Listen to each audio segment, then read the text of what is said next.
Do you know that Jesus Christ did not mistake anyone? While choosing his disciples, he was able to see and choose the chosen ones by God, who were to be his apostles. He possessed an uncanny ability to see the hearts of men and search them. That is how he was able to see and appoint all his disciples without error. Before we proceed, let's recognize all the apostles of Christ and then address them one after the other. Do you know that there was a disciple of Jesus called Matthias, the one who replaced Judas Iscariot after the betrayal? Do you know there were two disciples of Jesus called Judas Iscariot and Judas Thaddeus? There were two disciples called James the brother of John, and James, son of Alphaeus. Other two disciples shared the name Simon Peter, the brother of Andrew, and Simon the Zealot. Before we proceed, I have a request. Help us spread the good news of God by clicking on the like and subscribe buttons. Thank you. Let's proceed. Jesus first called Peter and Andrew, who were casting their nets into the sea. He said, "Follow me, and I will make you fishers of men." Next, he saw James and John, the sons of Zebedee, mending their nets. He called them, and they immediately left their boat and father to follow him. Jesus found Philip and simply said, "Follow me." Philip then brought Nathanael, also known as Bartholomew, to Jesus.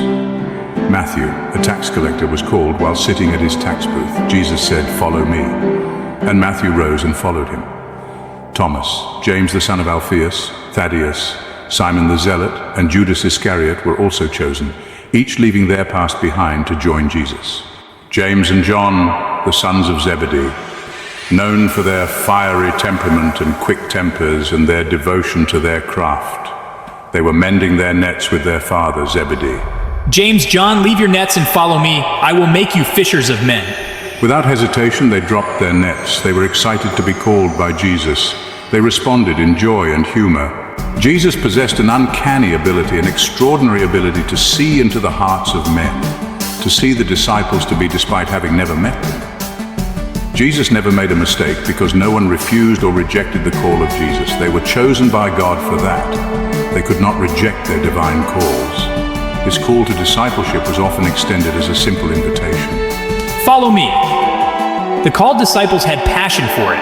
It was in their prophetic blueprint. They could not reject the call of God. Like Peter and Andrew, the decision to follow was instantaneous.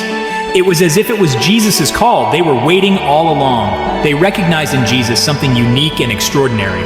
Without being persuaded, they were destined for that. Who do you say I am? You are the Messiah, the Son of the living God.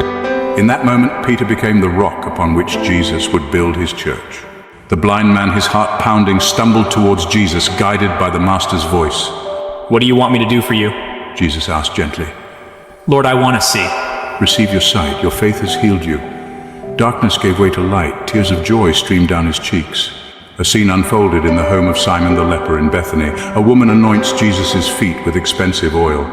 Jesus, weary from his travels, had accepted Simon's invitation to share a meal.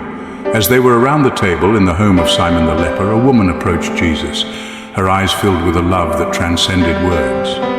She carried an alabaster jar filled with expensive perfume, a fragrance so rare and precious. She broke open the jar and poured the fragrant oil onto Jesus' feet. The disciples, offended by what they perceived as wasteful, murmured among themselves. "Why this waste?" But Jesus, moved by the woman's gesture, gently rebuked his disciples. Leave her alone. She has done a beautiful thing to me. And then turning to the woman, he spoke words that would echo through the ages. Truly, I tell you, wherever this gospel is preached, what she has done will also be told in memory of her. That is why, even now, we have remembered that woman. Jesus was really pleased by her gesture. The disciples, once simple fishermen, tax collectors, and zealots, became apostles, messengers of the risen Christ, empowered by the Holy Spirit.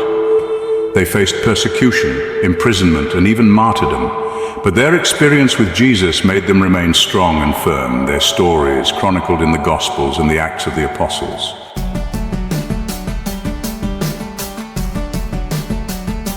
The call of the disciples stands as a reminder that God often chooses the ordinary, like the fishermen, tax collectors, and zealots, to accomplish the extraordinary.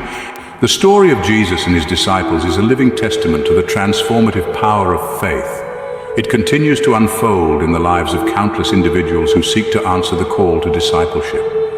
From the shores of Galilee to our modern world, Jesus' words still ring true. Follow me, It is an invitation to embark on a journey of faith, leading us home to the heart of God.